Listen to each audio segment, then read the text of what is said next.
So Lacey said, we got the new chairs. If you guys didn't notice, if you guys aren't here, we got new chairs. They're padded, and we made sure to put them in the best spots so that people get here early, get the best seats. I actually thought what we ought to do while we're redecorating is put some elk heads on the wall. It's hunting season. We're seeing a lot of pictures on social media, and I think it would be cool. But I will say this, if you're listening and if you're here and you would say, you know what, I have an elk head, and it's a spike, don't bring it. We're only going to put big ones. We want if we're going to put elk heads on the wall, I want it to be something worth looking at. But I think it would make their and for the people that are like, oh, dead animal heads on the wall upset me. Those are the people that will probably be upset at some point around here anyway. So maybe we could just rip the Band-Aid off and kill two birds with one stone. Hey, real quick, just a vision piece that I want to mention. One of the things that we're praying about moving forward is that these remote rural locations. I think of like listening in Adel right now. You know, we've got the video campus that's in Weatherford. And one of the things that we're seeing is that in these remote areas where there's small populations of people, it is a difficult thing for enough people to come together and give in such a way that could create a full-time salary for a pastor. And so what you end up with in remote locations is smaller churches that are doing everything they can do to survive, and they're doing great. They're good people, salt of the earth kind of people, but church has become a difficult thing. And if you think about it, even just from a business perspective, if a pastor's doing a really good job and he's got the gifts and abilities or whatever it takes to do good as a lead pastor, a lot of times they'll move to a bigger market or a bigger location. And so these videos that we're doing, one of the things that we're praying is that God will be able to use these to start seeing some communities come together in these smaller locations, and we want to see families raised in church, even in remote locations. And so maybe just be praying about that. That's something that we want to help with. There's no cost, no charge. We just want to be a blessing, and so maybe be praying about that. This is not just sort of a haphazard thing. We really believe that God's got some cool stuff in store for some of these remote rural areas. And so maybe be praying about that if you get a chance this week. One of the things that I will say that pretty much from the beginning of my walk with God, I've sort of shied away from is the judgmental nature towards people in sin. And if you know me, you know that this is true, that when people are living in sin, there's no part of me that just feels like an affront, like, oh, this is against me somehow, or that you shouldn't be doing that and you're a bad person. And I just don't feel that. And I think part of it goes back to my life before I was living for God, when I wasn't living for God. And I remember what it's like to struggle through sin. And there's nothing about it that I don't feel like you can condemn anybody into living for God. But I will say there's a much different side of that, and most people will, I think, say this, is there's a difference between being judgmental and being frustrated with people who claim to follow Jesus, who claim to follow Christ, who have accepted Jesus into their life, and that year after year after year after year, nothing changes. It's almost as though God doesn't actually exist. It's almost like a superstition that, like, yeah, in the beginning I accepted Jesus, but then from there nothing's really changed. That hits two different buttons with me. First, the judgmental. Well, I wouldn't expect somebody who doesn't claim to live for God to act like a Christian. There's no part of me that would expect that. I don't think that's a fair expectation for anybody. But I do think it's frustrating when somebody does claim that and does claim Jesus, that year after year, like, nothing changes, almost as though when you think of everything that Jesus did for us, almost that the only benefit is heaven. Like we're just holding out. You see people, it's almost like they got their head down and they're just hunkered down and they're just trying to survive till heaven, and they try to do just enough good to make sure they're going to get into heaven, but it's not this life-changing experience. And what that does is it leaves a lot of confusion for people who are like, wait a minute, what does Christianity amount to? Because I know people who say that they're Christians, but nothing really changes. And I think part of the reason that we go through that, there's several different reasons, and there's a lot of different reasons why people are there, but I think one of them is this, and I've seen this several times, is that people will accept Jesus and they get this ideal, they get this concept of what they're signing up for. They have this idea that they've signed up for a completely different life and it's going to be great, and the first time that God takes a left turn and they're expecting a right, all of a sudden God allows something that they go, how could a loving God allow this? Or you see somebody going through suffering and you go, wait a minute, hold on, that changes my perspective of God. But again, remember, people don't want to give up the eternal value. And so they just sort of settle into this vanilla gray middle area that says, you know what, I don't understand why God does some of the things he does, and maybe I don't even trust him. Maybe deep down, I don't even trust him. Maybe I'm not even really convinced that Christianity works, but just in case, I want to stay just close enough to God so that if heaven is real, then I don't miss out.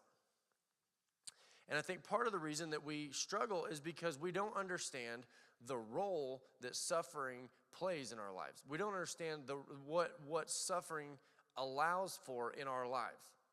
Let me say this. I said it a couple weeks ago. If you were to open a package and there's a little mechanism in there and it was obviously put together, you probably wouldn't say, hey, how was this built? You would probably say, what was this created to do? What does it do? And what you're asking when you say, what does this do? What you're asking is, why was this created? Why was this built? Why was this here? And I think those are the moments that we have in the suffering that really trip up a lot of people in general, but even a lot of Christians. We get tripped up because we don't understand what God does in the midst of suffering. We don't understand who God is in the midst of suffering. We don't understand the role that he allows for in those moments because we're asking the wrong question. I'll say it this way. We mismanage times of suffering. As people, when we go through suffering, really what we want is we just want to alleviate the pain. How many people in this nation right now are self-medicating on something? Self-medicating just to alleviate the pain. We don't necessarily need to cure the pain. We just don't want to feel the pain. We just don't want to feel the hurt that comes with suffering. And so when we get in those times, instead of saying, God, what are you doing here? What do you want from me? How can I get through this? How can I grow? What are you looking for? We revert back to, okay, even if I have to not act like a Christian, I need to go self-medicate. I need to go alleviate the pain. And what we're left with is a life that doesn't resemble Christ at all, and even a distrust in times of suffering. If you're thinking, okay, Jordan's going to preach about suffering. It only snowed one day. That's all it really should take to preach about suffering. But that it was already written. Chicken or the egg. I think God just let it snow on me this week to remind me that this is true. 1 Peter chapter 1, verse 6. Says this. It says, in all this you greatly rejoice, though now for a little while you may have had to suffer grief and all kinds of trials. So Peter's saying, look back. You look back and there's all sorts of struggles and trials and things that you've come through. So this is Peter who walked with Jesus. This was a personal friend of the human Jesus, the God in human form, Jesus. And he's writing this down, and even he is saying, you've experienced suffering. These have come so that the proven genuineness of your faith, of greater worth than gold, which perishes even though refined by fire, may result in praise, glory, and honor when Jesus Christ is revealed. Peter is preparing us, and I'll prepare you. That there are times it says that God allows us to realistically, now there's a big word, realistically see our faith. See what our faith actually is, what it actually does. You have to think of it this way, that have you ever been to the ATM and you check your balance? And you go, I thought there was more than that there. Is Peter saying, listen, not the faith that you project, not the faith that you wear, not the faith that you share on social media. There are times that God proves, and when he says prove, tests, says that he tests your actual faith. He allows you to see what's actually there. And it plays a useful role if we know what to look for. Excuse me. Imagine this. Imagine that your faith only exists in so much as to get into heaven. That's it. That's the only thing that you want. You're not interested in the good that God has for us here. You're not looking for the growth that God has for you here. Your faith is not such that says, I want to be close to God and I want to accept anything he's got for me. I just want to full on sell out to God. And your faith is really, really small and it's very, very little. Then when it's tested, here's the problem. When you're tested, when you go through suffering, when you go through hard times, if that refiner's fire gets turned up, then what happens is everything but your little amount of faith is gone. And all of a sudden, it seems like God has taken everything of value from you. But what he's doing is he's revealing how much of the things that are in your life that are actually valuable exist. That's a frustrating time. That's a frustrating concept, a frustrating process. So why is suffering allowed to exist?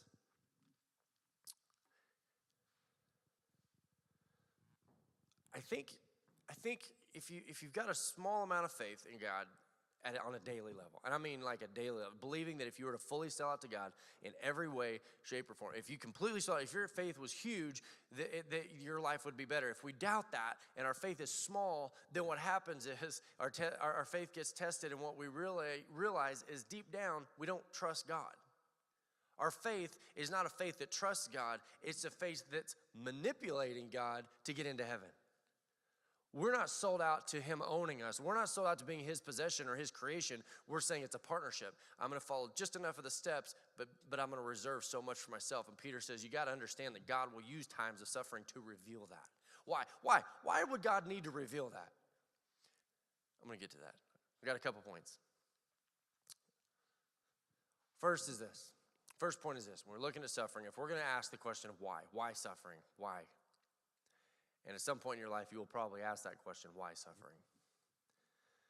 First point is this, is that God never tests you for his benefit. You never experience suffering for God's benefit. So if we're talking to the married men, hypothetically, let's say you were to forget an anniversary and you get to sleep on the couch for a week. You are suffering for your wife's benefit. That's not for your benefit, that's for hers. If you don't pay your car bill, if you don't pay your bill for a few months, and they come and they repossess your car, they take your car away. They're not doing that to teach you a lesson, to grow you up, to help you develop, and then they're going to give your car back. They're literally taking the car back for their own benefit. Whatever you get out of it is between you and whatever, but they're taking the car back for their benefit. So many times we suffer for the benefit of something else. God says, that's not how I operate. I will never have you suffer for my benefit, ever, ever. There's nothing from you that God needs. God is completely perfect, completely complete, all in himself. He doesn't need anything from you. So in those times of suffering, if you think that, oh, this is just God punishing me for something bad that I did. Well, listen, if it's punishment, he'll make it clear. If you are suffering the consequences of something that you've done, he'll make that clear. If that's not what you're experiencing, if there's not a specific sin that God's been dealing with you about, if it's just sort of this general statement, and you believe that you're being punished for something bad, two things will happen. First of all is you'll go, okay, God's over there and I'm over here and this is me being punished. And you're going to put your head down, remember, and you're going to hunker down. You're just going to try to survive it like we try to survive life. But God's saying, in these moments, I'm asking you to pick your head up and move forward and progress. I've got better for you. I've got good for you. I want you to progress forward out of it. But if you misunderstand suffering, and we believe that we're suffering for God's benefit, then we put our heads down and go, okay, we're just going to wait till it's over, and we don't get out of it what God's got for us. Because we don't understand what suffering is or what it does. We don't understand how it works. The second thing is that inevitably we will go, hey, this punishment doesn't fit the crime. It feels like I committed a little bitty sin and now I'm getting a big punishment, because we don't understand that suffering is never for God's benefit. It's always for ours. So if we understand that, then in those moments we need to start asking, okay, God, all right, what do you have for me? I do want out of this. I do want to move forward out of this. I don't want to repeat this. Show me where I'm supposed to be going. Show me what you're wanting to do in my life, because I know this is for my benefit. Remember when he says that he's proven the genuineness of your faith. He's testing it for your own good, because you need to see what your faith actually is. You need to know. You need to know what your faith actually is. Second is that in moments of suffering, it says that he will endure those moments of suffering with us.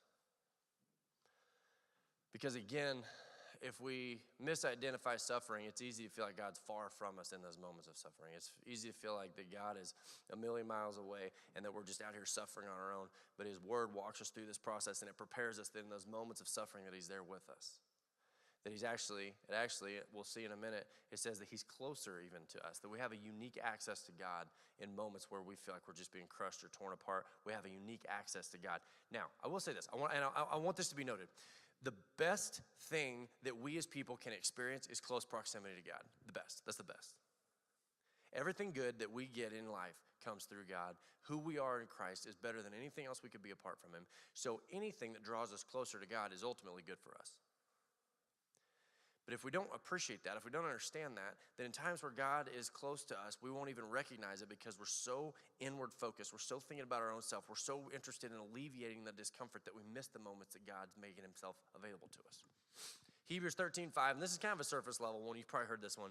It says, I'll never leave you. I'll never forsake you. But even more than that, so we know that he's always there, in theory. But if it says, I'm going to turn the fire up on you and I'm going to bring these impurities to the surface, then that is not a fun process if there's a lot of impurities. But that it's necessary, and we've got to wrap our minds around this. We've got to wrap our minds around the fact that God knows what is good for us more than we know what is good for us. And that a lot of times the struggle that we face is that we believe we know what's good for us more so than what God knows what's good for us. And so when he turns the fire up, what he does, a lot of times he reveals this pride or this struggle or this ownership that we're grasping onto. Have you ever noticed that the tighter people grasp to something, the more often they lose it? It's almost like God needs you to see that you can survive without anything except him. He needs you to lose things that are valuable to you so you can cling to him and realize that that is where life comes from. But he doesn't ask you to do that alone. He doesn't ask you to go through that alone. Daniel chapter 3, talk about the refiner's fire. Daniel chapter 3, verse 24 says that, on chapter 3, it says that Nebuchadnezzar has the law. You've heard this story. It was in VeggieTales. That, hey, if you don't bow to the idol, we're going to throw you in a fire. And they said, we're not going to do it. I guess you'll have to throw us in the fire. So they did. They did. And that's where we pick up the story. Then King Nebuchadnezzar leaped to his feet in amazement and asked his advisors, weren't there 3 men that we tied up and threw into the fire? They replied, certainly, your majesty. He said, look, I see 4 men walking around in the fire, unbound, unharmed, and the 4th looks like the son of the gods. How does an idol worshiper recognize the Son of God? An idol worshiper that is so lost in his idolatry that he's literally throwing people into a fire for not worshiping the idol. How does that guy recognize the Son of God? The same way that people recognize God in your life when you're going through struggles and you're going through hardships and you're not breaking and you're not being destroyed and you're going through things that they don't think they could survive and that you're surviving. People see that and they begin to recognize God in your life because the impurities, while they're coming to the surface, God is doing a work in your life and he's making you better and he's purifying you and he's making you someone who can survive hard times and survive struggles and survive things because you are made in his image. And can I remind you, Jesus suffered for you. He's not willing that you suffer by yourself. His idea is not to put you out on an island and punish you. And we're parents. I'm parents. And you hate to admit it, but sometimes you send your kids to their room for being loud because you just want to take a nap, and that's for your sake. It's not God. God's not that way. God's not that parent. He never pushes us away to have us suffer. He always just draws us in. Think of it like a mother hen. He always draws us in underneath himself. Jesus said that one time looking over Israel. He says, my desire is to draw you in close to me. God's desire is always to draw you in close to him, even in the midst. And you know what's cool? When they were thrown in the fire, you know what burned up? The ropes that bound them. Isn't that neat? It says that the world had restricted them, and when they went into the purifying fire, the only thing that burned up were the ropes that bound them. They actually experienced more freedom in that process. That's an interesting thought. I hope we don't overlook that. Secondly, and this is point 2.0, is that to understand the why of suffering, if you were to look at the suffering of why is this allowed, the first you got to understand is the direction that hard times are designed to push us. Hard times are allowed. Hard times are designed. Hard times are sort of managed so that you move. And it's not so that you move further away from God. It's so that you move closer to God. The direction is important in suffering. The direction that you move in suffering is probably the defining manager of how you manage suffering. It's probably the defining point is what direction you move. Because in suffering, if we have resentment or distrust and move away from God, suffering is nothing more than suffering. But if it allows us to go, God, we got to get closer to you. People are better in hard times. If you've known anybody who's been through hard times, it brings a character to them. It brings a depth to them. It brings a reality to them. People who've never experienced hard times, there's just a shallowness there. Because we're designed in struggles to move closer to God. I can't tell you how many people have walked through these 4 doors of the church, walked in the back and said, my life's a wreck, God, please help me. And then all of a sudden things get turned around and they're happy again and you just don't ever see them again. God allows hard times to draw us closer.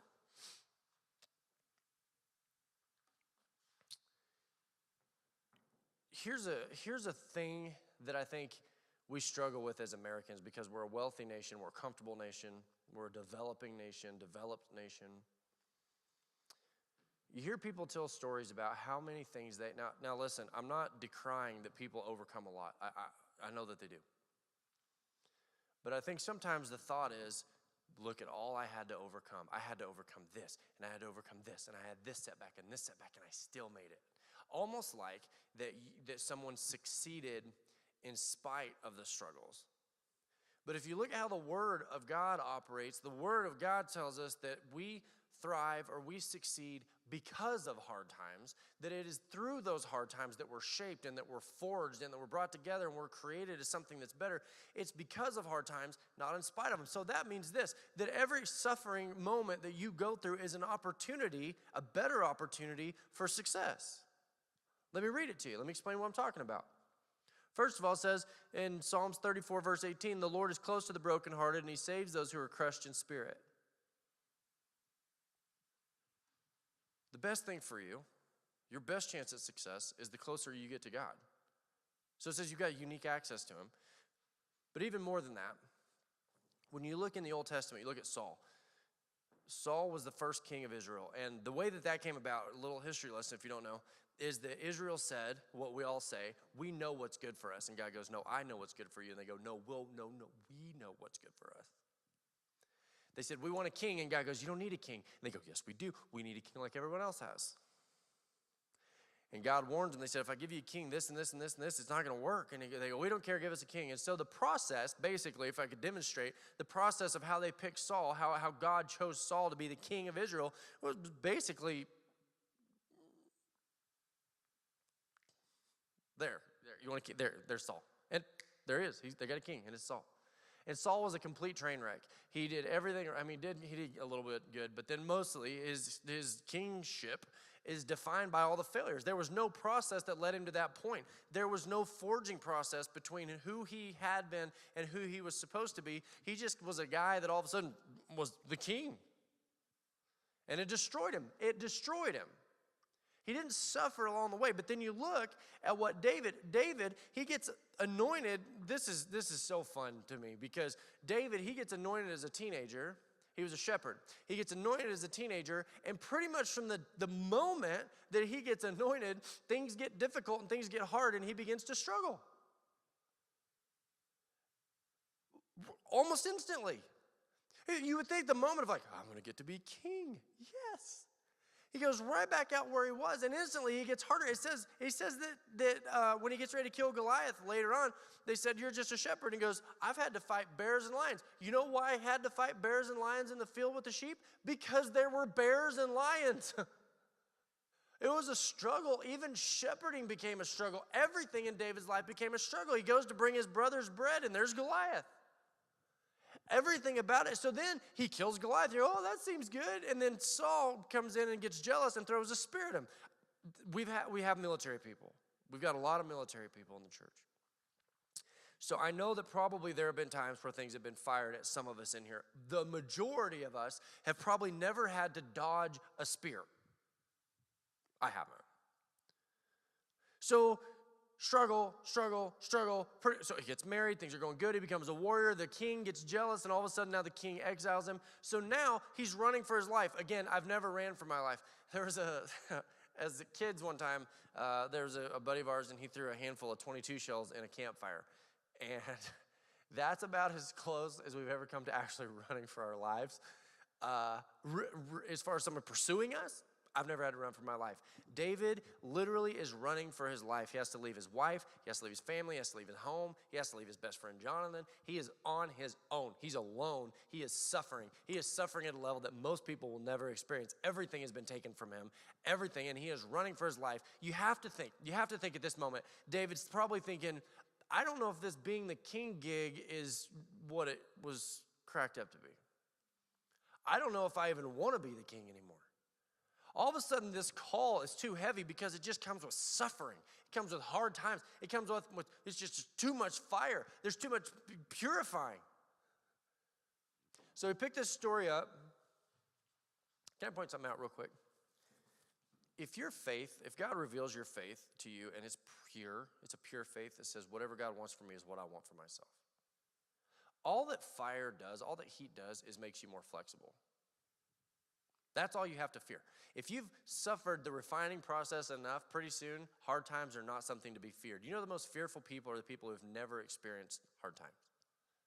When you've experienced a hard time and you survived and you're better for it, all of a sudden the fear begins to decrease. All of a sudden you become less clingy to the things in life that you believe are providing for you. And all of a sudden you develop a desire to cling to God because you realize all this is going to do is make me more flexible. If your faith is nothing but impurities, then every time there's a hard time, everything burns up and you have to start all the way over again.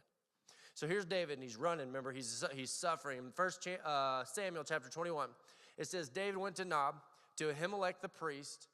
Ahimelech trembled because he kind of knew who David was, and as far as Ahimelech knew, him and Saul were on good terms, the king, Saul. When he met him, he asked, why are you alone? Why is no one with you? Well, what he didn't want to say is, well, because I'm banished, and the king is trying to kill me, because Ahimelech would go, well, I want to get in good with the king. So why are you alone? So David, he's a shrewd guy. He's a smart guy. Listen to David's answer. David answered him like the priest. He said, the king sent me on a mission. He's thinking on his feet. He's alone. He's running. He's suffering. He is in the midst of the refining fire, the suffering process, but he's not dead. And he goes, the king, he sent me on a mission, but it's top secret, and I can't talk about it. I can't talk about it. Oh, okay. He was like, yeah, so we can't talk about it. So then he says this, verse 3. David said this, he goes, well, since I'm on this secret mission, I didn't even have time to pack because it was so urgent and secret. Do you have any bread? Now, think about this. The next king of Israel is literally begging for food. God has brought him to a place where he doesn't even have his next meal. He's got nothing. Talk about suffering. He's got nothing. And David, he's playing it cool, and he's like, the king wants you to give me some bread. So he does. So he's sitting there, and in verse 7 it says, now one of Saul's servants was there that day. He was Saul's chief shepherd. So David, he's eating, and he's thinking, oh, I'm so hungry. He's finally nice to get something to eat. And then he looks up, and he's like, this never ends. You ever feel that way? It never ends. Maybe you've been suffering for a couple weeks. Maybe you've been suffering for a couple years. Those moments where you feel like you got a little reprieve and things are going to be okay. Then you're like, oh, it's finally turning around. And you look up and you're like, oh, there's Saul's servant. This never ends. Does this ever end? Does this ever have an ending? I finally think things are starting to go good, and then they go bad again. Does this ever end? So I think in those moments, we understand that God wants to pull us closer. We understand that it's not for God's benefit, that it's for ours. We know all this. We know that God's drawing us closer. We know that God has a plan that's going to allow us to thrive because of hard times, not in spite of hard times. So we know all this. We got head knowledge. We understand the thought or the theory, which is good, because it'll cause you to look up and move forward. This is good. What we've covered so far is good stuff. It'll cause you to continue to move forward instead of going, oh, okay, I'm just going to try and survive the suffering. Suffering was not created so that you could just survive. Suffering is allowed so that you can begin to move forward and begin to cling to God, and so that you become more flexible and the impurities start to, so we know this. David knew this. David was fine. David's faith doesn't seem like it faltered at all. David knew what we now know, but he's still in it. You might know it, and you go, well, it's good to know, but I'm still in it. I'm still suffering with it. I'm still having that moment. A moment that seems like it won't ever end. Verse 8, David asked Ahimelech, probably pretty quietly asked Ahimelech, don't you have a spear or a sword here? I'm not kidding. You can look it up. It says, the mission was so urgent that I left and I didn't pack a sword. So there's this group, and they said, do you have a sword? Do you have anything that I can defend myself with? I need a weapon. Do you have anything? The priest replied, we have one. They said, we have one. In the whole place, we have one. We have one sword. It's all we got. But if you want it, you can take it. Maybe you'll remember it.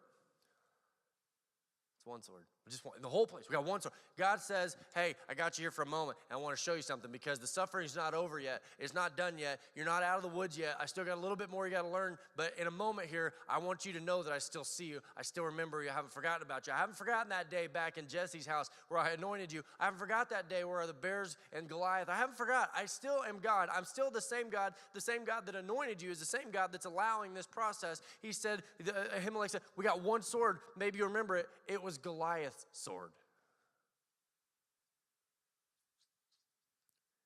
What are the chances of that? We have one sword, and it's Goliath's sword. Maybe you'll remember it. Remember that day that God took you out of the shepherd field, out of complete anonymity, and brought you into the surface, brought you to the national stage, and allowed your ministry to begin? You remember that day that you faced a giant that you couldn't have killed on your own, and that God killed for you? Do you remember that day that all of a sudden the whole nation was made aware that there's a special, unique calling on you? Do you remember that day? Because his sword is here, and David says this, there's none like it. Give it to me.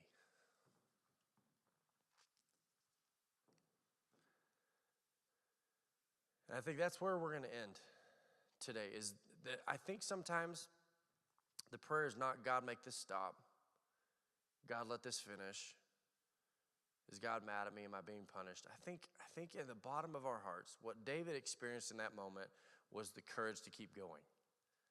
It wasn't the completion of his suffering. It wasn't over. It's not like David's struggles were done from that day forward. But God gave him a little token of a reminder, and here's the key. Here's the key right here. He didn't remind David of who David was. He gave David a sword that reminded David of who God was. He said, as long as you can remember who I am, as long as you can keep a hold of who I am and what that means for you, then you're going to be okay. And it's in those moments of suffering that God took David and he drew him even closer. He brought him even closer, said, you're not going through this by yourself. This isn't for my benefit. This is for your benefit, and you don't have to go through it by yourself. You will be the king that is a man after God's own heart as a result of the struggle. It says that David went on to do tremendous as a king, actually probably one of the greatest kings that Israel ever had, and he struggled from the time he was a teenager till he became king at 33. The struggle is not designed to destroy you. The struggle is designed to complete you, but you have to allow it. Let's pray.